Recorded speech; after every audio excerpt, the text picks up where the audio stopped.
Alors, question d'abord. Je vais vous proposer de vous prêter à nouveau à cet exercice et de nous dire en matière de 5G et de santé, en matière de 5G et de qualité de vie, ce que sont les questions qui vous viennent à l'esprit. Qu'est-ce que vous vous dites? Quelles sont vos interrogations en matière de santé et de 5G? Je pense qu'il y en a un certain nombre. Elles ont déjà été, pour certaines, posées lors des précédents ateliers. Quelles sont les questions auxquelles vous aimeriez avoir des réponses en matière de santé et de 5G?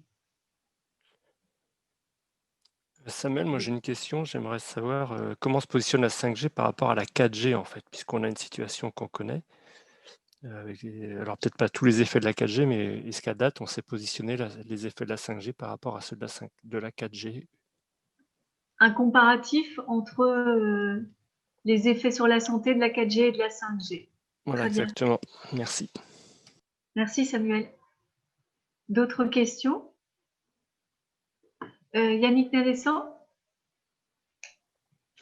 Ouais, moi, ce qui m'intéresserait, ça serait de savoir si, comme les flux sont facilités avec la 5G, est-ce que ça peut avoir un impact en termes de santé à travers l'utilisation nouvelle ou exacerbée qui pourrait être fait via ces téléphones mobiles, par exemple, en termes de vidéo. Est-ce que le fait, je sais pas, de pouvoir de regarder un film, deux films en 5G, ça a un effet négatif au-delà de l'effet évidemment écran, je pense à l'effet onde. D'accord. Et spécifiquement sur les questions de vidéo, sur le fait qu'on va regarder plus de vidéos. Peut-être sur d'autres sujets, mais c'est les flux étant facilités, on l'a déjà vu, on l'a abordé à multiples reprises. Il y a des usages qui peuvent être existants, mais qui vont être sûrement plus fréquents. Et est-ce que la dose faisant le poison, si je reprends la formule, il y a un effet de bascule avec la 5G de ce fait-là? Très bien. Didier? Merci. Moi, ce que j'aimerais avoir, c'est par rapport aux recherches sur les effets de la 5G sur la santé. Où est-ce qu'on en est et quelles sont les méthodes? C'est-à-dire, voilà, quelle est la méthode des scientifiques pour connaître les effets de ces fréquences-là donc sur la santé humaine? Et le rôle, enfin comment fonctionnent les labos, comment est assurée l'indépendance des équipes qui font des recherches sur ces domaines-là. D'accord. Donc la question des mesures et de l'indépendance des chercheurs en la matière. Ouais. Très bien, merci. Emmanuel, j'aurais une question. Je vous en prie. C'est de bien détailler par rapport aux effets perçus sur la santé ou supposés sur la santé, ce qu'apportent les nouvelles fréquences, à la fois les fréquences qui viennent d'être attribuées, dont 3,5 GHz, et la fréquence potentielle dans 2-3 ans, 26 GHz, et bien expliquer ce qui est spécifique à ces fréquences-là par rapport aux fréquences actuellement utilisées pour la 4G, 3G et autres. Et j'imagine, dans ce que vous dites, Emmanuel, faire la différence entre les 3,5 GHz et les 26 après. Voilà, mais aussi les 3,5 par rapport aux fréquences 2,6, 2,4 qui sont utilisées aujourd'hui. Voilà. D'accord. Ce qui rejoint effectivement la question de Samuel tout à l'heure. Voilà. D'autres questions? Oui, Noël, allez-y. Une question. Est-ce qu'on peut distinguer des effets en fonction du niveau d'exposition, par exemple les expositions aux antennes, les expositions aux objets connectés? D'accord. C'est la question de la dose et de la durée d'exposition. Du mode d'exposition aussi, oui. Mode et durée d'exposition. Ouais. Et peut-être, si je me permets de compléter avec ma question, c'est relativement aussi aux petites antennes supplémentaires. Vous savez, la 5G, si j'ai bien compris, il y aura un réseau de petites antennes qui vont venir compléter les antennes actuelles. Et est-ce que là aussi, ces petites antennes vont jouer un rôle et peuvent avoir des effets, apparemment elles sont plus petites, mais il peut y avoir un effet cumulatif qui serait intéressant. Et donc, c'est à la fois leur taille et la multiplication du nombre d'antennes. Leur taille, je ne sais pas trop, mais j'ai compris qu'elles seraient réparties, par exemple, dans une diversité de mobilier urbain. Par exemple un abribus ou des choses comme ça, qu'elles serviraient de petits relais, qu'elles seraient moins puissantes, mais là encore, et comme le disait Yannick, il y a un effet il pourrait y avoir un effet cocktail en fait. Comme on dit, recevoir beaucoup d'ondes, enfin recevoir des ondes sous les seuils, mais recevoir beaucoup d'ondes, par exemple. Hein. Très bien, merci, c'est noté. Y a-t-il Christian Desbois ici, là. Et pour donner suite sur le même thème, y aura-t-il un impact sur la santé au travail dans les entreprises où on déploiera beaucoup de 5G avec des équipements de toutes sortes? L'impact en termes, là aussi, d'exposition. Très bien, la santé au travail. Avez-vous d'autres interrogations, d'autres questions? Oui. J'aurais une petite question sur les zones blanches. Est-ce qu'il y a des zones blanches qui sont réservées? Alors, c'est peut-être pas spécifique à la 5G, peut-être aussi pour la 4G, pour les personnes dites électrosensibles. D'accord. Ce qui est prévu sur les zones blanches, c'est noté. Très bien. Écoutez, on a déjà pas mal de questions. Elles vont peut-être inspirer nos intervenants aujourd'hui. Je vais vous les présenter. Avec nous ce soir pour parler de santé et de 5G, nous avons trois intervenants qui sont spécialistes de ces questions. Avec nous, Catherine Bouillet, qui est présidente du CRIREM. Le CRIREM, c'est le Centre de recherche et d'information indépendant sur les rayonnements électromagnétiques non ionisants. J'ai tout dit d'un seul coup. C'est une association loi 1901 dont le but est d'informer sur les effets des champs électromagnétiques sur les biens et les personnes et qui s'appuie sur un laboratoire de mesure. Le conseil scientifique du CRIREM est accompagné de médecins, enfin il participe des médecins et des universitaires. Bonjour Catherine Bouillet, merci d'être avec nous. Avec nous également Yves Le Dréan de l'IRSET. Alors Yves Le Dréan est docteur en biologie cellulaire, membre de l'Institut de recherche en santé, de l'environnement et du travail, donc l'IRSET, depuis 2010. Yves Le Dréan, vous travaillez sur la réponse cellulaire au stress environnemental et vous coordonnez des activités bioélectromagnétiques à l'IRSET. Vous avez dirigé ou participé à une douzaine de projets de recherche sur les interactions des ondes électromagnétiques au niveau cellulaire et moléculaire. Et depuis 2011, vous êtes expert à l'Agence française de sécurité sanitaire de l'alimentation, de l'environnement et du travail, l'ANSES, ce qui vous a amené à contribuer à la rédaction de 4 rapports majeurs de l'ANSES sur les ondes électromagnétiques et la santé humaine. Est-ce que c'est complet? Bonjour, vous m'entendez? Bonjour. Oui. Très bien. Ok.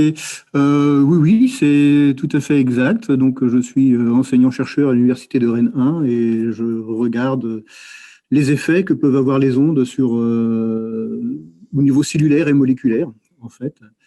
Par rapport à mon travail d'expertise à l'ANSES, j'ai été expert à l'ANSES de 2011 à 2017-2018. Je ne le suis plus actuellement. Voilà. Donc, je ne fais pas partie du groupe de travail sur la 5G qui est actuellement en train de regarder ça. Et donc, on attend le rapport.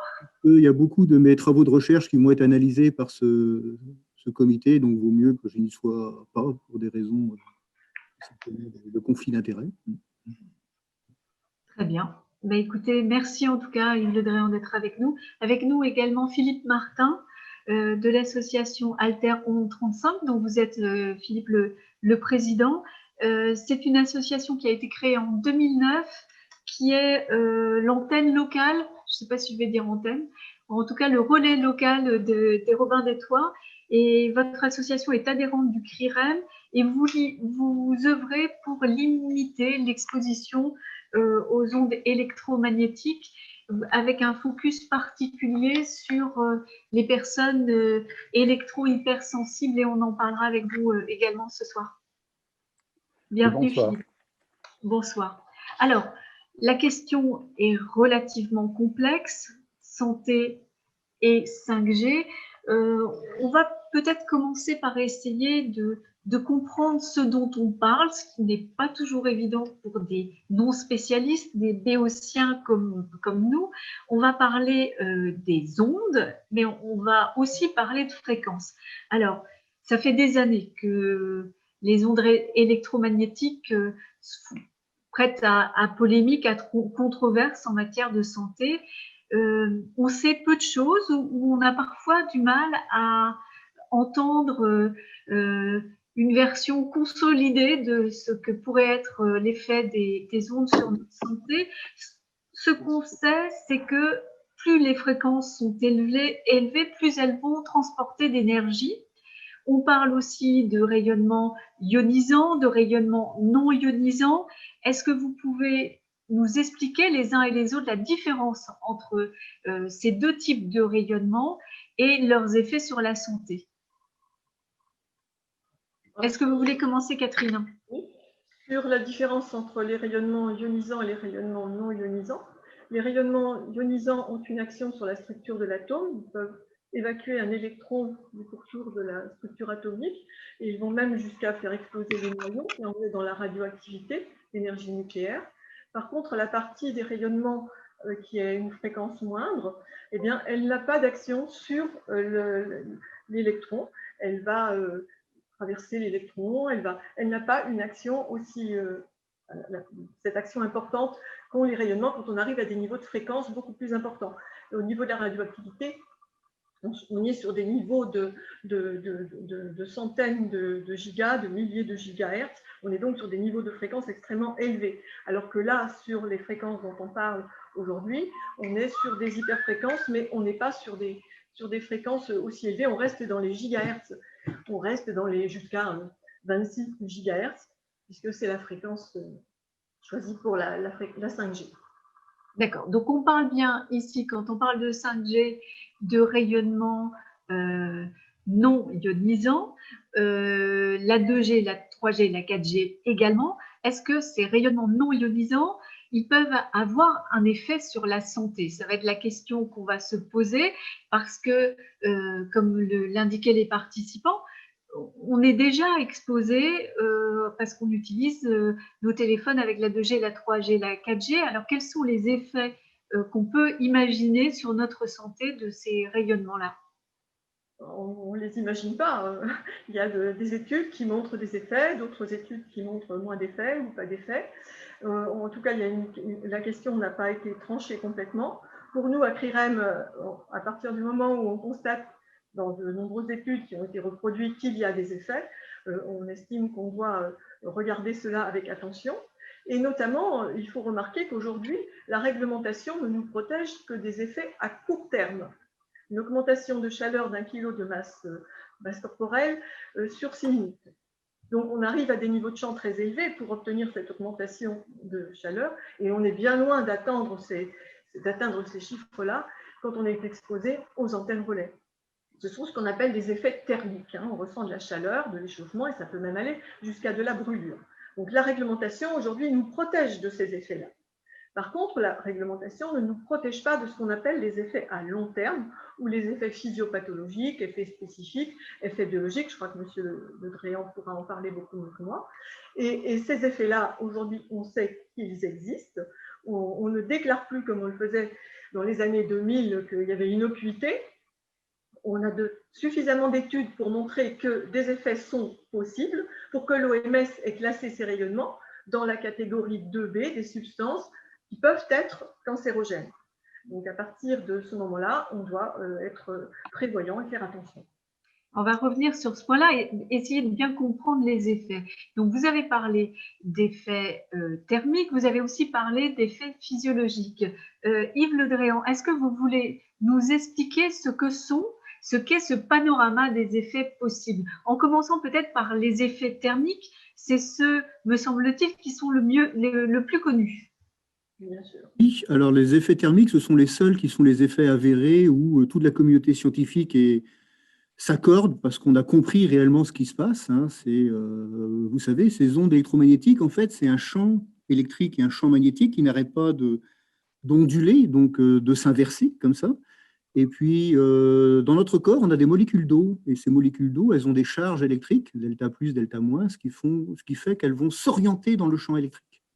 Et comme le champ électrique, il n'arrête pas de varier avec ces ondes électromagnétiques, et ben les molécules d'eau qu'on a à l'intérieur de notre corps, elles n'arrêtent pas de se retourner sur elles-mêmes. Un coup, elles sont organisées comme ça, un coup, elles se retournent, etc. Et on est avec des ondes où la fréquence, c'est quand même plusieurs centaines de mégahertz, voire de gigahertz, autrement dit, ça va osciller des centaines de millions de fois ou des milliards de fois par seconde. Donc vous voyez un peu, les molécules d'eau, elles se mettent à tourner comme des folles, ça fait des échauffements par friction tout simplement. Ça, c'est l'effet thermique classique que vous avez avec votre four micro-ondes. Et c'est de ça, comme disait Madame Goyer, qu'on a en fait, qu'on est protégé par les normes, parce que c'est le seul effet à l'heure actuelle où tout le monde s'accorde. Là où il y a encore un doute scientifique, c'est par rapport aux effets à long terme. Existe-t-il réellement Là, franchement, la communauté scientifique n'est absolument pas, il n'y a pas de consensus. On est, si vous voulez, un petit peu dans la situation que on avait, par exemple, avec l'hydroxychloroquine, là, au mois de mars, où tout le monde en a entendu parler, de la controverse entre les scientifiques, avec des études qui montrent quelque chose, des études qui ne montrent pas. Où en est-on réellement? Eh ben, c'est un petit peu cette situation qu'il y a à l'heure actuelle avec les ondes électromagnétiques, les effets physiologiques potentiels. Beaucoup de choses ont été analysées. On peut dire qu'il y a eu des centaines, voire des milliers d'études indépendantes, réellement indépendantes, faites par des universitaires du monde entier qui ont été réalisées depuis à peu près les années, on va dire, fin 1990 jusqu'à maintenant. Hein, on commence à avoir pas mal comment dire, de données scientifiques. Mais le gros problème, c'est que on manque de reproductibilité dans les résultats. Et c'est pour ça que la communauté scientifique n'est pas d'accord, parce qu'un coup, on a un effet, un coup, on ne l'a pas. Certaines personnes ont essayé de répliquer des expériences qui ont montré des effets, ils n'ont pas réussi à les faire. C'est un petit peu comme si, imaginez, Isaac Newton, quand il voulait faire sa loi de gravitation universelle, un coup, il lâche la pomme, elle tombe, un coup, elle monte, un coup, elle reste à la même hauteur, un coup, elle va à droite, un coup, elle va à gauche. Et c'est ce manque de cohérence qui est extrêmement compliqué pour pouvoir trancher sur l'innocuité ou non de ces ondes. Mais Yves Le Dréan, il y a un point sur lequel on peut trancher, c'est la partie thermique. Vous disiez que sur ce point. Oui, mais la partie thermique, personne ne la remet en cause. Hein. Elle est très très bien documentée, mais la partie thermique, ce n'est pas le problème des ondes qu'on utilise en télécommunication, puisqu'on a une réglementation qui nous protège de ça. Donc la partie thermique, on est tranquille par rapport à ça. Donc la polémique scientifique, elle n'est pas autour des effets thermiques, absolument pas. Elle est autour de l'existence ou non d'effets athermiques. Alors, on va revenir sur ces éléments physiologiques. Avant ça, Philippe Martin, je voudrais bien vous entendre sur ce premier point des effets thermiques. Est-ce que les personnes électro-hypersensibles sont aussi électro-hypersensibles par rapport à l'effet thermique, ou est-ce que c'est seulement sur les autres effets physiologiques? Alors, je voudrais juste apporter une petite précision. Donc, je suis président de l'association Interron 35. Donc, c'est des personnes qui viennent nous voir puisqu'ils ont des symptômes, donc des symptômes pathologiques et des effets comportementaux. Et nous, on essaie de les orienter vers des personnes qui pourraient les aider, ce qui est fort difficile en France, puisqu'il y a très peu de spécialistes en tant que médecin pour accueillir ces personnes et poser un diagnostic. Donc ça, c'est un point au préalable qui est assez alarmant et dramatique pour ces personnes-là. Donc on a ces témoignages qu'on peut porter, qui sont pour certaines personnes très poignantes, mais inégales, c'est-à-dire qu'on se retrouve avec des personnes avec des pathologies ou des effets comportementaux très différents d'une personne à l'autre, qui peuvent se cumuler avec d'autres sensibilités, notamment chimiques ou suite à des problèmes de santé. Donc c'est très très complexe. Et pour nous, on se base sur le rapport qu'il y a eu de 2007 à 2012, Bioinitiative, qui mettait en cause les ondes électromagnétiques. Et ce qu'on sait que l'association a été créée en 2009, c'est que depuis 2009, on empile dans notre société l'exposition des populations aux ondes. C'est-à-dire qu'on est passé de la 2G, 3G, 4G. On a installé le Linky qui émet aussi dans des fréquences beaucoup plus basses, etc. On empile toujours et la 5G, ça va être un empilement supplémentaire. Et je suis un peu quand même étonné de la réponse de Yves Le Drian, puisque j'ai écouté la conférence qu'il a fait à Saint-Jacques, et par rapport aux effets thermiques. Et il me semblait que vous aviez quand même apporté un bémol par rapport aux effets thermiques, par rapport au téléphone, au smartphone. Et vous étiez un peu plus inquiet par rapport à l'utilisation des smartphones. Yves Le Drian, les smartphones, ça chauffe et c'est pas bon pour la santé? Oui, c'est ça. Est-ce que vous nous entendez? Micro? Oui. Est-ce que vous voulez bien rallumer votre micro, Yves Le Drian? Oui, excusez-moi. Voilà. Oui, alors, non, les effets thermiques, même avec le smartphone et tout, on est absolument complètement protégé. Ce que j'avais dit par rapport à Saint-Jacques, par rapport à l'utilisation, ce n'était pas par rapport aux effets thermiques, c'était pour les gros utilisateurs de téléphone. Le seul doute qu'on a à l'heure actuelle par rapport à, on va dire, à l'aspect sanitaire de ces ondes, c'est une augmentation de cancer du cerveau pour les gros utilisateurs de téléphone. Et c'est pour ça que moi, je préconise pour les gros utilisateurs de téléphone de s'en protéger avec des kits, oreillettes, etc. Mais ce n'est pas l'effet thermique qui cause ça. On ne sait pas d'ailleurs ce qui cause, parce que c'est des résultats qui sont quand même, mine de rien, un petit peu controversés. Donc la preuve de la cause à effet de cette relation statistique n'est pas prouvée à l'heure actuelle.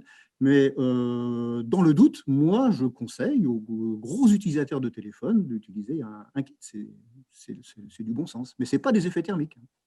Alors ça, c'est peut-être un point sur lequel on peut s'accrocher quand on recherche un petit peu la littérature sur les effets sur la santé.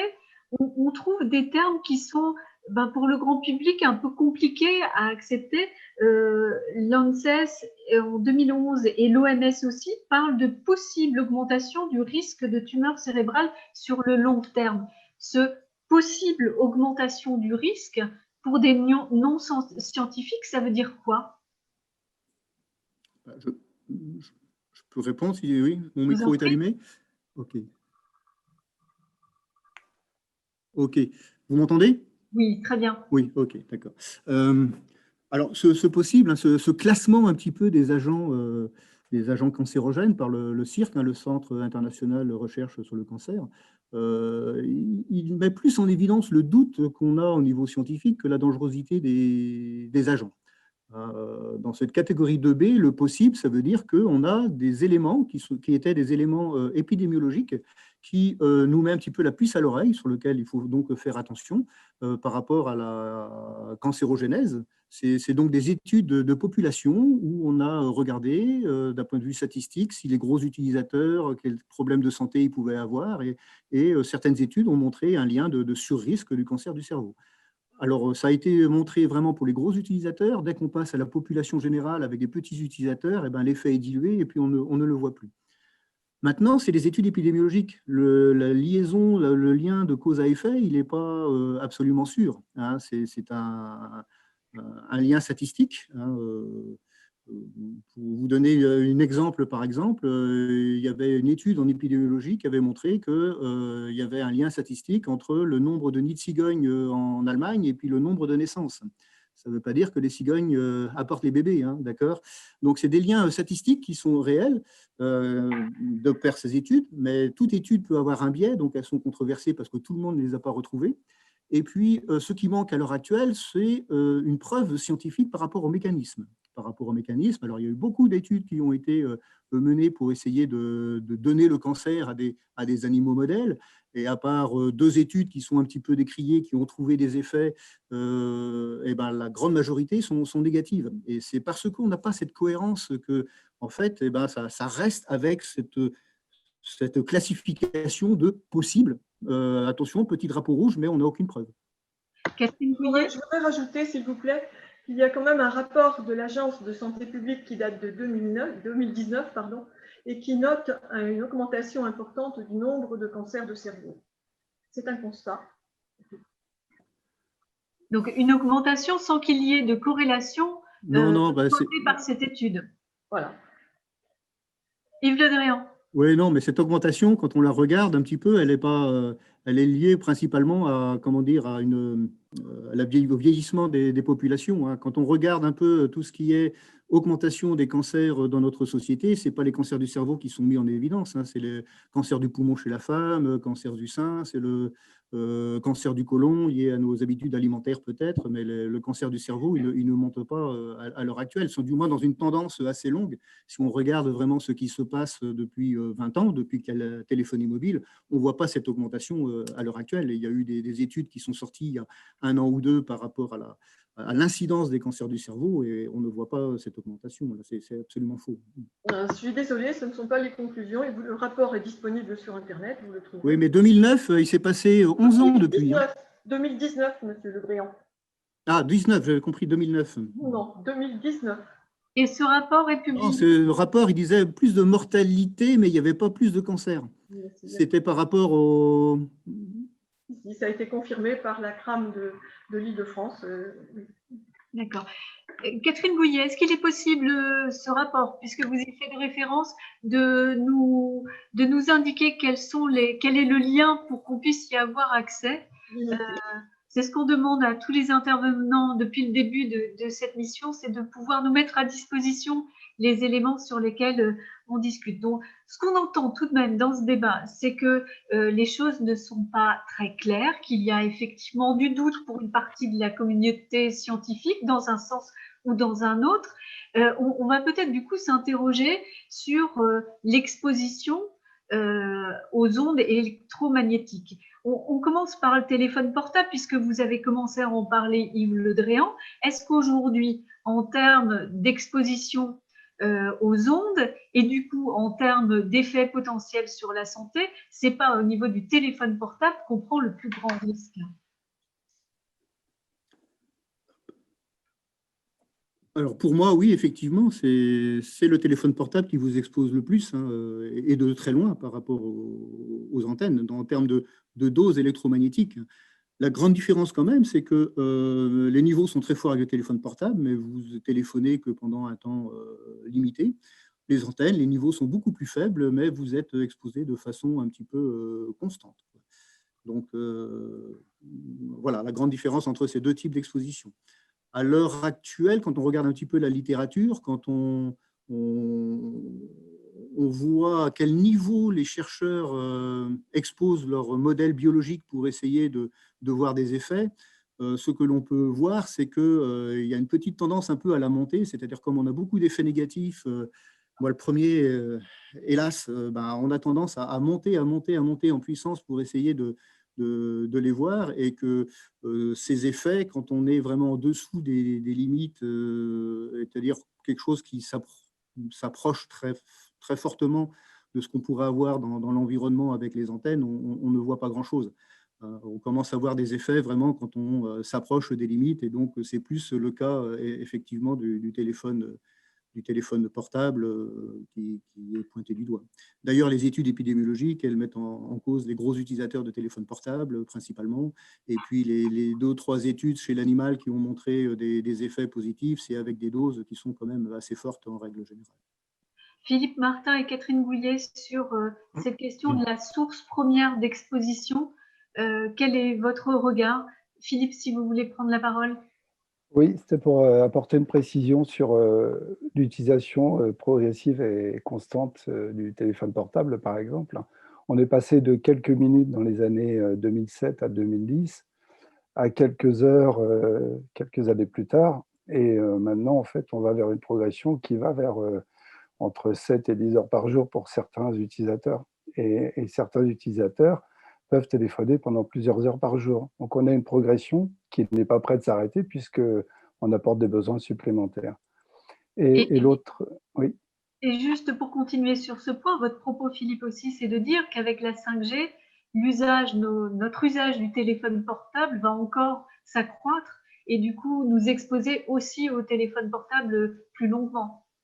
Oui, exactement. C'est-à-dire que plus on multiplie les sources, nous, le but de notre association avec les partenaires avec qui on travaille, c'est de limiter l'exposition. Et on voit qu'on fait l'inverse. Et on constate qu'on a de plus en plus de personnes qui viennent vers nous. Et l'ANSES l'a reconnu dans un rapport en 2018, il y a de plus en plus de personnes qui sont électro-hypersensibles, sans qu'ils fassent de relation de cause à effet. Mais pour les personnes qui viennent nous voir, ils sont à peu près certains que l'exposition aux ondes électromagnétiques est en cause. Catherine Gouillet, sur cette question du téléphone? C'est tout à fait juste. Plus on se sert du téléphone, plus le risque augmente. On a des téléphones aujourd'hui qui ont des DAS de plus en plus élevés. On a vu d'ailleurs que certains dépassaient les zones limites autorisées. La NFR a fait un peu le ménage dans tout ça, c'était très bien. Catherine, juste une parenthèse pour ceux qui ne savent pas ce qu'est le DAS. Alors le DAS, c'est le débit d'absorption spécifique. C'est un petit chiffre qui se trouve sur la fiche technique du téléphone. Il est mesuré en watts par kilo. Et plus le DAS est élevé, plus vous allez exposer votre tête, l'intérieur du crâne, des niveaux de champ plus élevés. Donc, pour nous, enfin, le téléphone, c'est, disons, une exposition active, puisque je choisis de téléphoner. Je peux choisir de téléphoner, comme l'a dit M. Le Drian tout à l'heure, avec des précautions, en prenant une oreillette filaire. Je peux choisir de limiter mon temps d'exposition. Je peux choisir de ne pas téléphoner plus de 3 minutes. Je peux choisir de limiter le nombre d'expositions. Voilà, j'ai une décision à prendre. Et pour cela, il faut que la population soit informée des risques encourus avec le téléphone portable. Mais il n'y a pas seulement cette exposition-là. Et le problème qu'on a maintenant avec la 5G, c'est qu'on va faire vivre la 4G et la 5G pendant un certain temps ensemble, parce que tout le monde ne va pas passer directement à la 5G, parce que déjà, le téléphone 5G, ça coûte relativement cher. Et donc, on va faire vivre les deux et on va cumuler les niveaux d'exposition. Alors, cumuler… Qui a parlé d'une question, qui a posé la question, mais si il y a de plus en plus de films qui sont effectivement qui sont téléchargés, plus il va y avoir de téléphones en connexion, et l'avenir dit qu'on va être pratiquement tout le temps connecté, ça veut dire que le niveau ambiant va augmenter, parce que la puissance des antennes devra être plus élevée pour répondre, ou le nombre d'antennes multiplié pour pouvoir répondre à cette demande. Donc, il est évident qu'avec l'arrivée de la 5G et de tous les objets connectés qu'on nous promet, eh bien, on va voir augmenter le niveau de champ. On a d'ailleurs fait à CRIREM des simulations à partir des fiches techniques des antennes qui vont être utilisées pour la 5G, et on a vu qu'à une vingtaine de mètres, on pouvait même dépasser la réglementation en vigueur actuellement.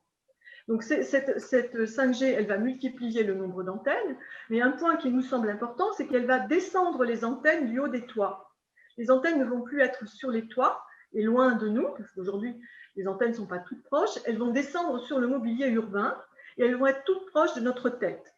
Aujourd'hui, on peut dire que le rez-de-chaussée des bâtiments, des immeubles, des commerces est plus faiblement exposé parce que plus éloigné des antennes qui sont situées sur les points les plus hauts de la ville. Or là, qu'est-ce qu'on fait? On va bien multiplier le nombre des antennes, mais on va les placer beaucoup plus proches de nous, puisque à l'abribus, elles vont être à quoi? Quand j'attends le bus, elles vont être à 2-3 mètres de moi, 4 mètres, 5 mètres. Pareil pour les éclairages publics, pareil pour tout ce mobilier urbain. Donc, en fait, on descend les antennes, on les rapproche de nos têtes et on va augmenter le niveau de champ de toutes ces zones qui sont situées au bas de nos immeubles, au bas des commerces, etc. Donc, alors, on ne va pas diminuer le niveau de champ. On va peut-être déplacer un peu, ça va peut-être être moins exposé là-haut et encore, et on va voir augmenter une zone qui était relativement un peu moins élevée. Et je voudrais citer quand même quelques chiffres, parce que nous faisons, le CRIREM fait des mesures, et j'ai envoyé un signalement à la NFR la semaine dernière concernant une habitation où le niveau de champ est 35 volts par mètre. Donc là, on est sur des niveaux pas du tout communs, hein, mais ce sont ce qu'on appelle des points chauds. Et je souhaite de tout cœur que la NFR intervienne dans cet appartement où on a un niveau de champ extrêmement élevé. Voilà. On va revenir sur les normes tout à l'heure, Catherine Gouillet, sur ces normes-là. Mais vous nous dites deux choses importantes. Vous nous dites consommation de données plus importante, donc on va avoir un effet cumulatif Alors, j'ai appris cet après-midi que le calcul pour comprendre ce qu'allait donner donc l'exposition, c'était pas une addition, mais que effectivement il y avait un effet cumulatif entre la 2G, 3G, 4G, 5G. Et vous nous dites en plus proximité, plus grande proximité avec les personnes. Je voudrais, Yves Le Drian, avoir votre réaction là-dessus, parce que j'ai trouvé une information de la NFR indiquant que la 5G devrait faire diminuer les risques liés au rayonnement, car le traitement du signal est différent. Que faut-il penser de cette affirmation? Qu'est-ce qu'il faut comprendre de ce que nous dit la NFR?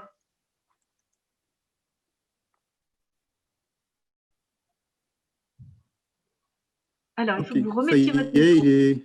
C'est bon. Oui. Je ne sais pas ce qu'il va dire par là. Tant que le signal sera différent par rapport à la modulation, ben on a peu de données pour savoir si la modulation va avoir un impact ou non à l'heure actuelle dans la littérature. Leur argument, c'est de dire que c'est des antennes directives. Si c'est une question de puissance, effectivement, on pense que les gens seront peut-être un peu moins exposés, mais attention, pas n'importe qui. C'est-à-dire que comme c'est des antennes qui vont être dirigées vers les utilisateurs, peut-être que les personnes qui n'utiliseront pas et qui ne seront pas dans le champ d'un utilisateur seront moins exposées. Mais je ne suis pas sûr que les personnes qui utiliseront leur appareil soient moins exposées que les autres. Hein. Là, on manque vraiment encore de mesures pour vraiment savoir, parce que la mise en place de la 5G, elle est quand même assez récente. Hein. Donc, il y a quelques villes pour lesquelles c'est déjà en place, où les premières mesures commencent à se faire, mais on a un petit peu de mal à pouvoir quantifier le niveau d'exposition que va générer la 5G. Les premières mesures montrent que très certainement, il y a une petite augmentation. Ce n'est pas un multiple de 2 ou de 3, c'est en pourcentage 15 ou 20%, mais les usages, comme disaient les prédécesseurs, les intervenants prédécesseurs, ne sont pas encore complètement acquis pour la 5G, donc peut-être que ça va augmenter, on n'en sait rien encore à l'heure actuelle. Donc là, il y a un besoin, à mon avis, oui, c'est sûr, de quantification, de dosimétrie pour pouvoir savoir ce qu'il en est réellement. Moi, personnellement, tant qu'on est avec des niveaux extrêmement faibles, je suis très rassuré par rapport à ma propre expérience au laboratoire. Mon discours changerait si jamais tout ça finit par s'accumuler et puis qu'on commence à atteindre des niveaux qui sont proches des niveaux autorisés par la loi. Pour l'instant, on en est encore loin, mais bon, qui sait? Vous parlez de mesures, Yves Le Drian, mais comment mesurer justement? Alors, je sais que le CRIREM a un laboratoire et fait des mesures. Est-ce que les particuliers ont un moyen de savoir, de connaître leur niveau d'exposition? Ils peuvent saisir l'ANFR, hein, qui peut venir faire des mesures. Alors, les mesures, il ne faut pas les faire n'importe comment. Hein. Je pense que toutes les personnes qui font ce type de mesures savent un peu tout le savoir-faire que ça nécessite pour faire quelque chose de sérieux. Ça nécessite toute une procédure et puis de l'appareillage.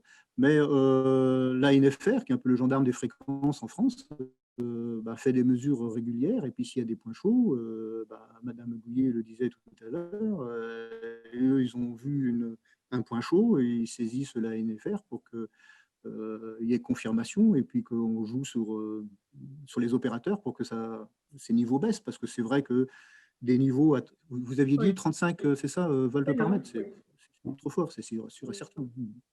On a fait la mesure plusieurs fois, hein, parce qu'on était très... Mais il n'y a pas à dire, on était sur ces niveaux-là. Non, c'est des niveaux qui sont très forts parce qu'habituellement, grosso modo, sont à peu près avec des champs aux alentours de 1 volt par mètre ou en dessous.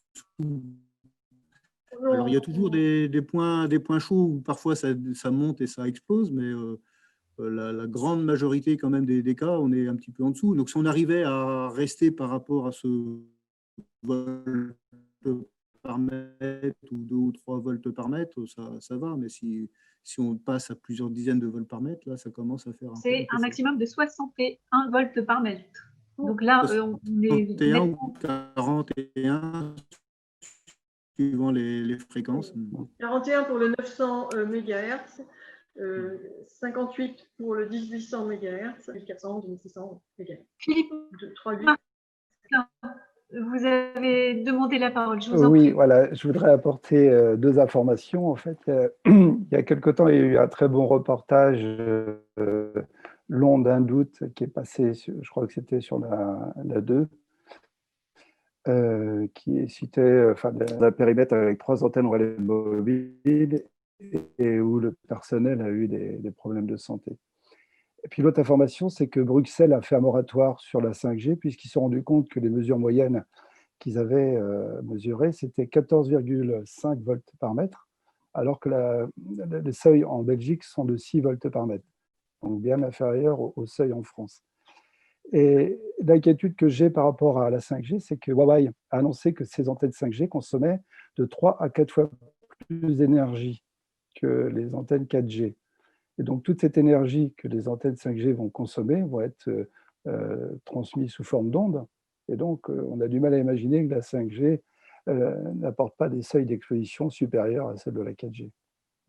Et encore, dans les échanges qu'on vient d'avoir, on vous entend très inquiet, Catherine Bouillet, Philippe Martin, Yves Le Drian, vous êtes moins inquiet, mais on parle bien de la première 5G, c'est-à-dire 3,5 GHz, et que dire de ce qui va arriver après, en 2023 ? En 2023, les fréquences ouvertes, ce sont les 26 GHz. Est-ce qu'on a des éléments de connaissance, de compréhension des effets de cette 5G, donc deuxième génération, à partir de 2023? Non, on n'a aucune idée de ce qui va se passer. On lance une technologie et on ne sait pas quelles vont être les répercussions sur des individus, sur l'environnement. On n'a pas... non. On fait le rapport de l'ANSES. Le rapport de l'ANSES va apparaître, on l'espère, au printemps ou prochain. Mais on a déjà pris les décisions pour vendre les bandes de fréquences et pour lancer les technologies. Il aurait peut-être été plus prudent de commencer par écouter ce que l'ANSES a. Yves Le Drian ? Oui. Effectivement, si on regarde dans la littérature le nombre de publications qui se sont intéressées précisément à cette fréquence de 26 GHz, on va en trouver 2, 3 peut-être, 2, 3 maximum. Et encore, ce sont des publications où les niveaux sont très très élevés, donc rien à voir avec l'analyse du risque par rapport aux télécommunications. Donc, elles ne sont même pas informatives, du coup, ces informations.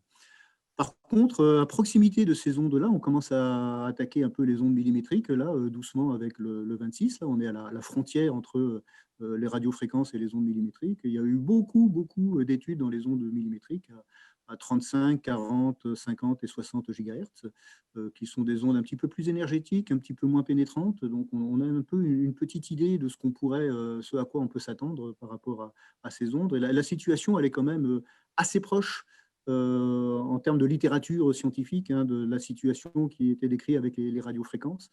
La seule grande différence, la grande rupture qu'on va avoir avec ces ondes à 26 GHz, c'est le pouvoir de pénétration de ces ondes. C'est-à-dire que l'énergie électromagnétique va être déposée en surface et ça va moins pénétrer à l'intérieur. Alors, il y a des gens qui disent « ouais, super, donc, puisque le seul risque, je vous ai dit, c'était le cancer du cerveau, là, le cerveau ne sera plus atteint par ces ondes puisque ça va s'arrêter au niveau de la peau. » Maintenant, la peau, c'est un organe qui est très important chez l'être humain. Notre organisme est complètement relié à la peau et on peut avoir la communication qui peut se passer entre la peau via les systèmes nerveux, via les systèmes circulatoires du sang.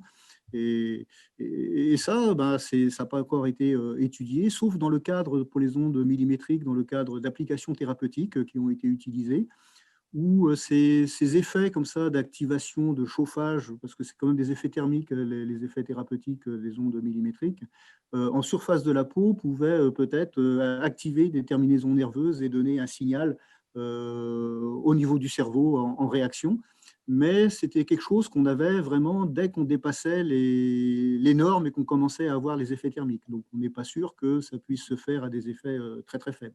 Mais il faut reconnaître quand même que la connaissance réelle scientifique par rapport à ces fréquences est assez faible, même si on n'est pas complètement dans l'ignorance parce qu'on a étudié des fréquences assez proches. Et excusez ma naïveté, vous parlez d'ondes qui ne pénètrent pas ou moins. Est-ce qu'il y a un risque, est-ce qu'il y aurait possiblement une augmentation des risques de cancer de la peau, du coup ? Là, pour l'instant, rien n'a été pointé par rapport au cancer de la peau, mais ces ondes-là, on ne sait pas. Moi, je ne pense pas, quand j'utilise des ondes un peu plus énergétiques qui sont au niveau des kératinocytes, qui restent au niveau des cellules de la peau aussi, pour voir un peu les effets délétères, plus ou moins, de ces ondes au niveau de ce mouvement faible. C'est comme si mon générateur était éteint, quoi. Je commence à voir des choses quand je m'approche, moi, des normes. C'est pour ça que j'ai un discours rassurant en vous disant que tant que les niveaux sont faibles, les effets délétères, je ne les ai jamais vus si on est à des effets extrêmement faibles. D'accord ? Donc, d'ailleurs, on a changé complètement, nous, au laboratoire, notre façon de faire des recherches scientifiques. On n'est plus à essayer de trouver des effets délétères, on est plutôt en train d'essayer de regarder si, sous exposition, on n'a pas des effets de beaucoup plus faible amplitude pour voir si des systèmes de réparation ne seraient pas en route et ne pourraient pas réparer des petites altérations au fur et à mesure qu'elles sont faites par l'exposition, ce qui expliquerait pourquoi dans la littérature scientifique, on a autant de mal à trouver une cohérence dans les résultats, parce que tant qu'on a des systèmes qui réparent au fur et à mesure qu'il y a des dégâts, eh ben, on ne voit rien, ou très peu, suivant le modèle biologique qu'on utilise. Je vais reprendre une expression utilisée par l'un des participants tout à l'heure. La dose fait le poison. Est-ce que l'augmentation donc de l'exposition aux ondes ne risque pas de nous donner des effets qui ne seront visibles finalement que dans quelques années? Bien sûr, ce sont des effets à long terme. Hein. C'est toute la question, pour moi, l'intérêt scientifique pour continuer les études sur les ondes, il est là, sur les effets à long terme. Je pense qu'on a fait suffisamment d'études pour savoir qu'à court terme, ce n'est pas délétère. On ne va pas transformer d'un seul coup les cellules, les rendre cancéreuses par des expositions à court terme. Seulement, quand on regarde bien la littérature, on ne peut pas dire qu'il ne se passe rien. Franchement, il y a des petites choses comme ça, mais c'est des effets de faible ampleur. Et le questionnement qu'on a, nous, scientifiques, à cet égard, c'est ce petit quelque chose. Est-ce que c'est réparé au fur et à mesure, et auquel cas on a une innocuité, ou est-ce que ça peut entraîner un effet un petit peu boule de neige, et à ce moment-là, à long terme, on pourrait avoir des effets sur la santé ou pas.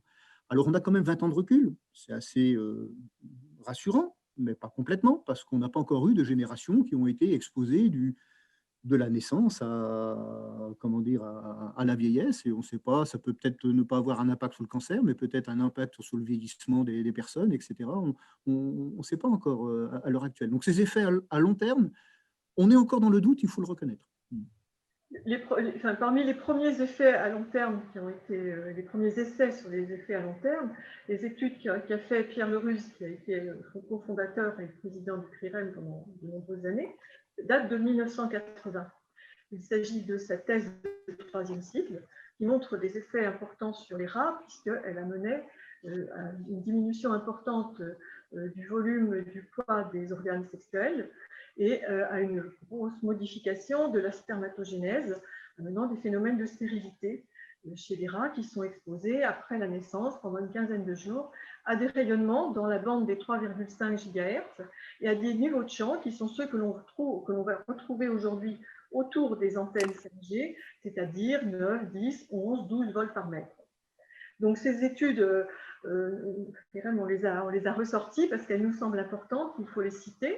Il y a également des études qui ont été faites à l'Université de Rennes, à la demande de l'armée, qui ont montré également des effets sur la santé des animaux, sur leur comportement, comme l'apparition de cancer, comme différents effets ont été démontrés. Et l'armée, à l'époque, dans les années 80, avait abandonné cette technologie donc pulsée sur cette bande de fréquence 3,5 GHz, pensant que ça pouvait provoquer suffisamment de problèmes pour qu'on ne risque pas la vie de la population militaire.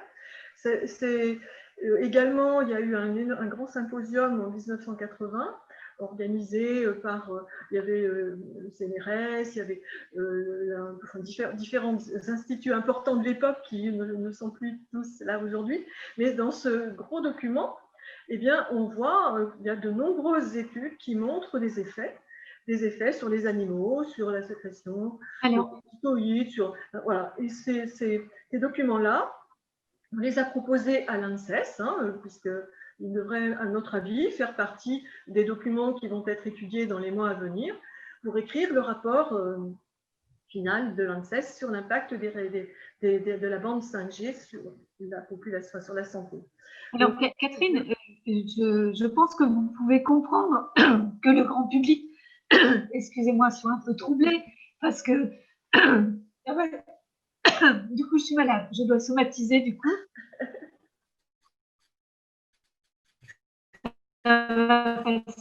Mais évidemment, c'est très troublant. Vous nous donnez ces chiffres-là. On sait qu'il y a eu en 2017 5G à pile où il y avait de nombreux scientifiques qui se mobilisaient pour demander un moratoire. Et à côté de ça, il y a eu des éléments, même si le rapport de l'ANSES n'est pas encore rendu, il y a eu des éléments intermédiaires.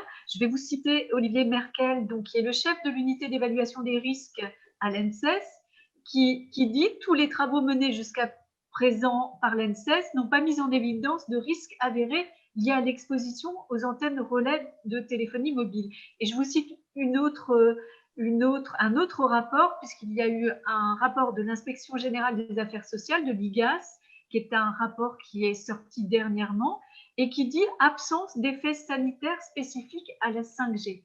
Alors, pour chacun d'entre nous, pour nous, simples citoyens, la multiplication de ces rapports, c'est extrêmement compliqué. On a du mal à se faire une idée. Qu'est-ce qui peut nous aider à comprendre, à y voir clair? Bon, il ne faut pas oublier qu'il y a aussi beaucoup d'intérêts. Ce sont des lobbies extrêmement importants, les lobbies de la téléphonie mobile. Il ne faut pas oublier qu'on a une expertise qui, effectivement, n'explique pas exactement le fonctionnement, comment ça fonctionne, comment les rayonnements impactent la cellule vivante, voilà, ça là-dessus on a encore des questions, mais pour nous ces questions, même si aujourd'hui on n'a pas des réponses fermes, il y a des doutes quand même suffisamment importants, et les derniers rapports de l'ANSES sont quand même beaucoup plus prudents qu'ils ne l'ont été à l'époque, et ils demandent de réduire les niveaux d'exposition. Ils sont quand même beaucoup plus prudents. Ils ne disent plus, comme on l'a vu dans les années 2005, 2004, 2005, où là on déclarait innocuité. Et aujourd'hui, on ne déclare plus innocuité, on est beaucoup plus prudent. Donc, ça me semble important de le dire parce que cette prudence, moi, je trouve que l'ANSES doit s'en féliciter. Elle dit bien que soyons prudents et prenons en compte ce que l'on ne sait pas et ce que l'on sait. Et disons bien que nous ne pouvons pas avoir une position ferme. Et c'est le dernier discours de l'ANSES, le dernier rapport, et je pense que c'est cela qu'il faut écouter. Et puis on a quand même ce rapport de l'OMS, le CIRC qu'a cité M. Le Drian tout à l'heure, qui est voisin de l'OMS, qui donc a quand même fait cette classification. Donc c'est quand même des éléments importants qui devraient nous inciter à la prudence quand on apporte une nouvelle technologie.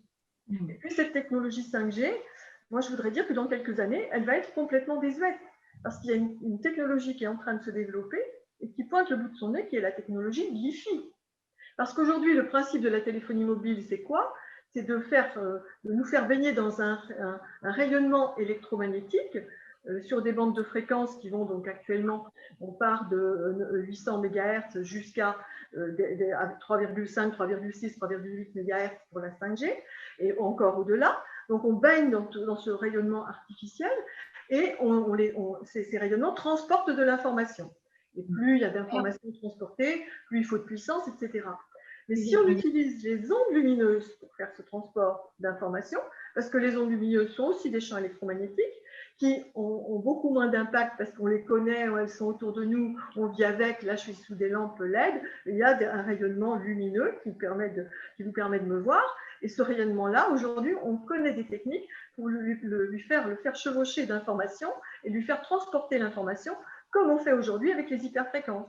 Donc pour nous, cette technologie-là est une technologie d'avenir et c'est dommage aujourd'hui de dépenser autant d'argent pour développer de la 5G parce qu'il y a déjà des lycées, il y a déjà des écoles, il y a déjà des industriels, des particuliers qui ont choisi cette technologie Wi-Fi.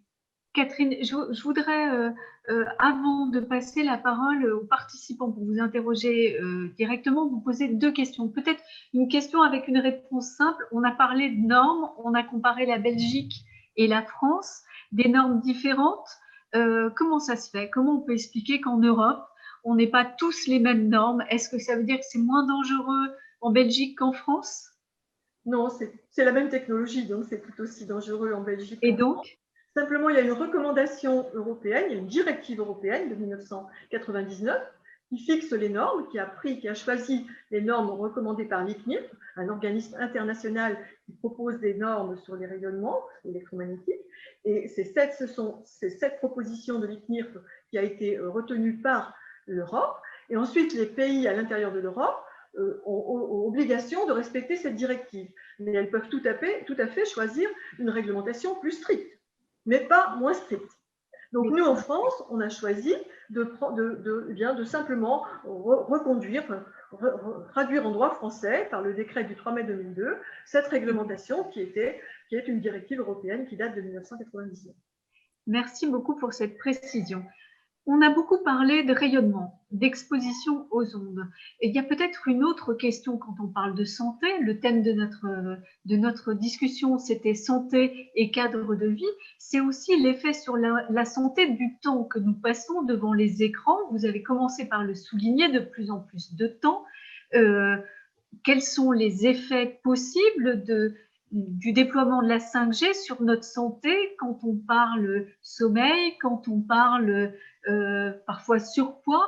Est-ce que ce sont des effets que vous imaginez les uns les autres comme possibles avec le déploiement de la 5G? Sur cette question de la santé face aux écrans, Philippe Martin, est-ce que vous voulez intervenir sur ce point? Oui, je veux bien prendre la parole. C'est pas trop notre domaine en fait. Nous, on n'est pas dans l'utilisation, parce qu'on sait bien qu'effectivement, il y a un hiatus. On est utilisateur et pour certaines personnes, des victimes. Et je voudrais juste rappeler qu'on n'est pas égaux devant l'exposition aux ondes, un peu comme pour le Covid, et c'est pour ça qu'on devrait peut-être être plus prudent. C'est-à-dire qu'on sait qu'il y a une population par rapport au Covid qui est plus à risque. Et pour les ondes, c'est un petit peu pareil. Alors là, ce n'est pas les mêmes tranches d'âge, parce qu'on a des personnes électrosensibles qui sont depuis très jeunes jusqu'à des personnes très âgées. Mais sur le comportement, ce n'est pas le domaine de l'association. Nous, ce qu'on veut limiter, c'est l'exposition aux ondes. C'est-à-dire que si on avait la 5G par la fibre optique, on n'aurait pas ce combat contre l'exposition aux ondes. Après, c'est à chacun de choisir son utilisation. Yves Le Drian, des éléments sur la santé, les écrans et la santé? Oui, moi, en fait, je pense que c'est peut-être par rapport à la santé le point essentiel, ça, plus que l'effet des ondes directes, comme je disais, tant qu'on est à des niveaux faibles, ne m'inquiète pas trop, mais l'augmentation comme ça de personnes qui ne peuvent pas se passer des écrans, etc., ça peut être très, très problématique. On commence à voir des symptômes qui sont décrits en psychiatrie de personnes qui ne peuvent plus se passer de leur téléphone. Des enfants qui ne bougent plus assez parce qu'ils passent des heures et des heures devant leurs écrans, qui ont le sommeil complètement perturbé parce que à la place de dormir, ils restent à regarder des vidéos ou à s'échanger des textos avec les copains. Ça a quand même un impact, mine de rien, sur la santé des gamins, sur la santé des personnes qui abusent. Donc le problème, c'est ça, c'est l'usage qu'on en fait. Tant qu'il reste raisonnable, et je pense que ça va, mais pour certaines personnes qui dépassent les bornes, ça peut avoir un impact. On va finir avec un tour de table, si vous le voulez, en 2 mots, vos préconisations, vos suggestions, au regard de tout ce que vous avez partagé avec nous. Qu'est-ce que vous nous suggérez en matière de 5G et plus largement d'utilisation du numérique? Yves Le Drian, vous aviez la parole. Vous commencez, s'il vous plaît. Par rapport à quel aspect? Est-ce que votre question, c'est quoi? Pour, contre? Alors, ce n'est pas pour ou contre, mais qu'est-ce que vous recommandez? Ce que je recommande, moi, je pense que mes recommandations ne changeront pas. Essayer d'avoir un usage raisonné. Si on est des gros utilisateurs, baisser son exposition, c'est toujours une bonne chose, hein, à la limite, puisque c'est vrai que c'est la dose qui fait le poison. Mais tant qu'on est à des niveaux faibles, moi, je ne suis absolument pas inquiet. Après, on verra l'usage qui va arriver avec la 5G. Moi, je ne sais pas quel monde ça nous ouvre. Je ne suis pas sûr qu'un monde où tout est connecté me plaise réellement. Mais par rapport à l'effet sanitaire, bon, tant qu'on est dans les niveaux actuels, moi, je ne suis pas tellement inquiet par rapport à l'effet direct des ondes. Par rapport aux usages, ouais, peut-être un peu plus. Catherine Gouillet, en 2 mots aussi? Eh bien, pour nous, la 5G va augmenter considérablement le niveau d'exposition. Aujourd'hui, nous avons une réglementation qui ne nous protège pas des effets à long terme. La première chose à faire, ce serait de changer la réglementation. Parce que si on change la réglementation, les opérateurs seront bien obligés de s'adapter à une réglementation prudente qui respecte ces précautions par rapport aux effets à long terme. Et on pourrait avoir une technologie 5G qui, respectant une réglementation prenant en compte les effets à long terme, puisse être utilisée sans mettre en danger la vie de la santé publique. Et on finit, merci, ce tour de table avec vous, Philippe, en 2 mots aussi.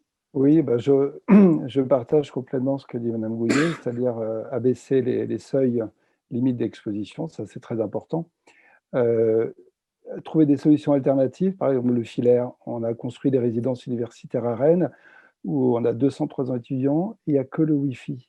Ce serait tellement plus simple de câbler en filaire pour ne pas être exposé aux ondes, mais on ne le fait pas pour des questions d'argent bassement matérielles. Donc voilà, c'est de trouver des alternatives à une exposition aux ondes qui embête quand même pas mal de personnes, puisqu'on estime à 5% le nombre de Français qui sont électro-hypersensibles. Donc c'est énorme. Merci beaucoup. Merci pour cet éclairage sur les questions de santé, de cadre de vie.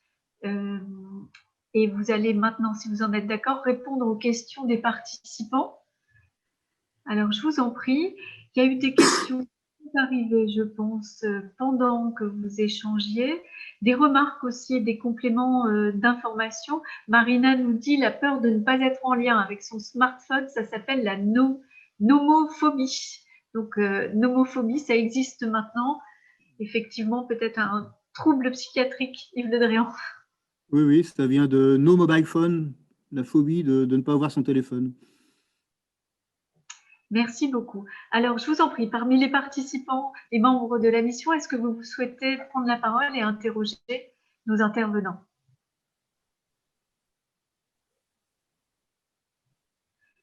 Alors, on va peut-être pouvoir reprendre les questions qui arrivent par écrit. Une question, l'exposition. Oui, Philippe. Pardon, je voulais bien intervenir. Merci pour ces échanges. Vous avez brièvement abordé les petites antennes relais qui seront diffusées, qui sont réparties dans le mobilier urbain. J'avais cru comprendre qu'elles avaient des niveaux d'émission plus faibles, mais par contre, il pouvait y avoir une accumulation d'émissions. Qu'est-ce que vous avez à dire sur ces antennes plus petites et sur cette accumulation d'exposition? Je peux répondre si vous voulez. Par rapport à ces petites antennes, on nous dit qu'elles vont émettre très faiblement. Ce n'est pas tout à fait ça. Quand on regarde les documents, les fiches techniques constructeurs de ces antennes, on voit qu'elles ont ce qu'on appelle, attention, c'est un terme technique, une puissance pire qui est beaucoup plus importante que celle des antennes d'aujourd'hui. Alors, il y a des expérimentations qui ont été faites dans je ne sais plus combien de villes en France, là, en utilisant ces différentes antennes suivant les besoins. Et on voit si aujourd'hui, par exemple, une antenne de téléphonie mobile classique, elle a en général ce qu'on appelle la puissance pire, qui est autour d'une trentaine de dB, ça se mesure en dB. Eh bien, on va avoir sur la 5G, on a vu des antennes jusqu'à 76-77 dB.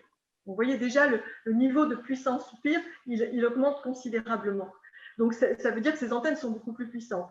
Donc, on est sur des… Voilà, on nous dit des choses, mais quand on regarde la fiche technique des antennes, bon, alors, on sait que ce que l'on peut calculer, ce que l'on peut simuler en connaissant ces données-là, c'est le niveau de champ maximum qu'on aura dans l'environnement. On ne sera pas toujours exposé au niveau maximum, puisqu'on n'est pas toujours tous en train de travailler, d'être avec nos smartphones. Mais cependant, on sait que plus on aura d'usage de ces fréquences, et bien plus les antennes vont débiter de puissance, donc plus on utilisera leur nombre de dB, et plus on va exposer la population. Et puis, on sait donc que ces antennes qui vont arriver, elles vont continuer à vivre avec la 4G, la LTE 4G, elles vont continuer à vivre avec le 1800 mégas, elles vont continuer à vivre avec le 900 mégas, elles vont continuer à vivre aussi avec le Wi-Fi dans la maison, etc., etc. Donc, on sait qu'on va augmenter le niveau de champ dans lequel la population va vivre. Merci Catherine. Marina, vous voulez vous exprimer, je vous en prie.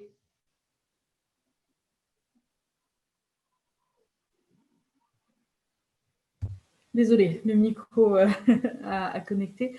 Oui, moi, je souhaitais intervenir par rapport à la situation actuelle dans le métro de Rennes. C'est un espace clos, du coup, où on a une connexion Internet. Il y a beaucoup de gens, d'ailleurs, qui sont... on peut le voir hein, quand on utilise le métro, il y a beaucoup de gens qui sont les yeux rivés sur leur smartphone. Moi, je me demandais s'il n'y avait pas un enjeu de santé publique là, qui se passait dans ce genre d'endroit clos, sachant qu'il y a une deuxième ligne de métro là, qui va être mise en route. Et je suppose que dans cette ligne B, il y aura également accès à Internet.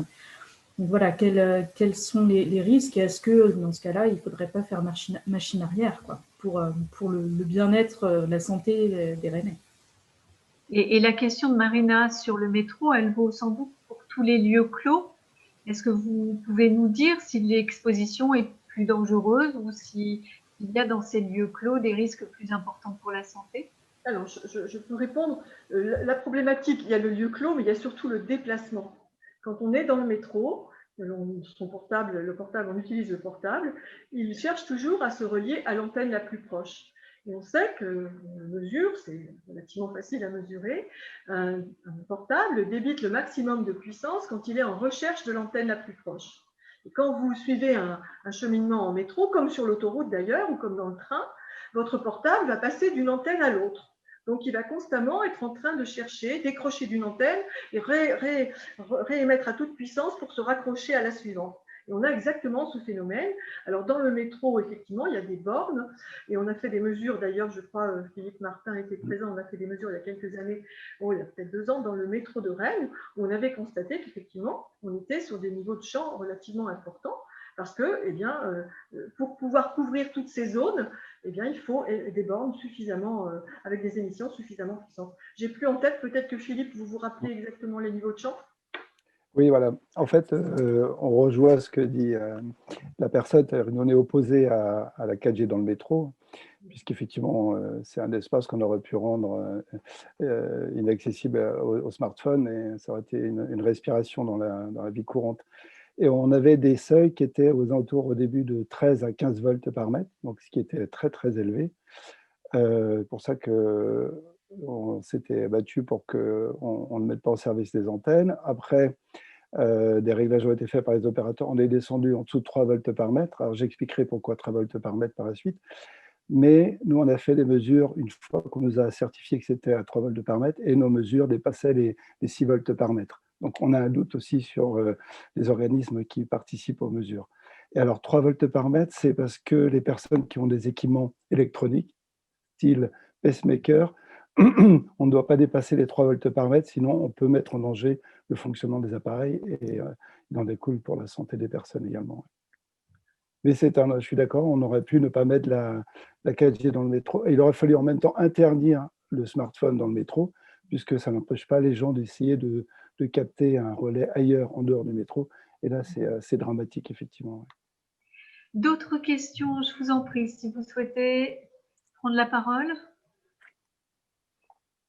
On a eu beaucoup de questions par écrit et certaines concernent plus l'utilisation croissante du téléphone et des usages mobiles. Quid des enjeux ergonomiques comme les troubles musculo-squelettiques, les TMS, liés au caractère statique de l'usage des téléphones portables. Est-ce qu'on a des TMS? Est-ce que vous avez des infos là-dessus? On a commencé cette table ronde en posant la question aussi de l'exposition au travail. Est-ce que la santé au travail peut être une question liée à la 5G? Oui, la santé au travail est une question qui actuellement pose beaucoup de... Il n'y a pas beaucoup de réponses données dans les CHSCT. Et il y a beaucoup de... Enfin, c'est plus le CHSCT maintenant, c'est le CSE, je crois, dans les entreprises. Et on a effectivement beaucoup de questions parce que il y a le Wi-Fi, il y a les antennes relais à proximité. Et la 5G va amener, là encore, à ce qu'on soit environné de tout plein de petits objets connectés. Parce qu'on sait que la 5G va permettre l'utilisation au niveau professionnel d'objets connectés, d'appareils de robots, etc., qui vont être directement connectés et on va voir augmenter là encore le niveau d'exposition. On fait des mesures dans les entreprises et c'est vrai qu'on est amené à préconiser, il y a des préconisations pour permettre de limiter les niveaux d'exposition, notamment dans le cas où on a des personnes électro-hypersensibles qui peuvent être exposées à des niveaux de champ qui leur provoquent un gros inconfort. Faire une mesure dans ce cadre va permettre d'abord de vérifier que la directive travailleurs 2013, la directive européenne, est bien respectée, et ensuite va nous permettre souvent de faire revenir l'électro-hypersensible en activité, parce que ce sont souvent des personnes qui sont en arrêt de travail, qui ne peuvent plus aller sur leur lieu de travail, et quand l'employeur nous demande d'intervenir, on peut mesurer des niveaux de champ. On a vu l'exemple dans le documentaire dont a parlé Philippe Martin tout à l'heure. Effectivement, nous étions allés faire des mesures dans cette entreprise. N'oublions pas cette entreprise, face à ces antennes, on a quand même 11 cas de gliome, ce qu'on appelle un cluster. Non, on ne sait pas trop, voilà, tout à coup. Fermé, à la mode, on va dire. Voilà, c'est un mot très à la mode. Et ce cluster, on le retrouve dans une autre entreprise du même type, qui a la même activité. Donc, on peut quand même se poser beaucoup de questions, et les niveaux de champ mesurés dans les bureaux où justement se déclare ce type de pathologie, on est sur des gliomes, hein, eh bien, des cancers du cerveau, eh bien, on voit augmenter les niveaux de champ de façon très importante. Merci Catherine Gouillet. Je vais prendre peut-être une toute dernière question. Xavier, vous avez levé la main, je vous en prie. Merci, vous m'entendez? Très bien. Oui, lors de notre premier temps de travail, le responsable d'Orange nous a dit que les antennes 5G aspergeraient moins, dirons, l'ensemble de la ville, mais cibleront davantage les utilisateurs, donc auront des conséquences moindres sur notre exposition aux ondes. Je voulais connaître votre réaction par rapport à ces propos. Si je peux encore parler, ce serait juste si on avait peu d'utilisateurs de portables, peu d'utilisateurs de smartphones. Ok, si on a seulement quelques utilisateurs, on aura un faisceau qui se dirige vers l'utilisateur, ou vers les quelques utilisateurs, et on aura donc un niveau de champ faible. Mais aujourd'hui, ce n'est pas du tout l'objectif. L'objectif, c'est qu'il y ait de plus en plus d'utilisateurs et de plus en plus de connexions. Donc, ce qui veut dire que l'antenne va être obligée de se diriger parce qu'elle ne choisit pas une seule direction, elle a des possibilités de plein de directions. Ça veut dire que les antennes vont se diriger dans plein de directions et qu'on va avoir de nombreuses personnes connectées, de nombreux objets connectés, donc un niveau de champ qui va augmenter. Plus il y a d'objets connectés, plus le niveau de champ augmente. C'est exactement ce qui se passe aujourd'hui avec nos téléphones portables. Vous faites une mesure autour du Stade de France. Autour du Stade de France, vous avez un niveau de champ qui est relativement faible, surtout si vous êtes au niveau du sol, vous êtes à 1,5, 2 volts par mètre. Et puis, vous faites la même mesure pendant un match ou à la sortie du match. Et vous pouvez voir le niveau multiplié par 10. Parce que là, vous avez tout à coup une grande quantité de gens qui envoient des textos, tout le monde en même temps, ou qui téléphonent, et le niveau de champ, il augmente. Alors, heureusement, les matchs ne durent pas toute la vie, c'est qu'une période. Mais n'empêche qu'on voit, et donc là, comme on va avoir de plus en plus de gens connectés, de plus en plus d'objets connectés, on va forcément augmenter le niveau de champ. Le but, c'est quand même de développer ces technologies connectées et de vendre des objets connectés. C'est quand même des jouets connectés aujourd'hui. Donc, c'est l'objectif. Hein. Donc, il ne faut pas oublier cela. Et plus on va avoir d'objets connectés, plus le niveau de champ va augmenter. C'est clair. C'est un principe physique. Hein. C'est de la physique toute simple. Merci Catherine Gouillet.